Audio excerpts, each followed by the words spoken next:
আজকে বানাচ্ছি mango rice. তার জন্য কড়াইয়ে তেল দিয়ে সর্ষে ফোড়ন দিয়ে দিয়েছি। এরপরে আমন্ড আর চিনেবাদাম সব ভেজে নিয়েছি। এরপরে কারি পাতা দিয়ে দিয়েছি আর কুচনো লঙ্কা দিয়েছি। এগুলো দেওয়া হয়ে গেছে। এরপরে এতে ভাতটা দিয়ে দিচ্ছি।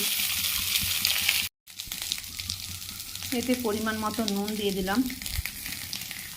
এরপরে একটা আম গ্রেট করে রেখেছিলাম, সেই গ্রেট করা আমটা এবারে দিয়ে দিচ্ছি। ভালো করে মিশিয়ে নিচ্ছি।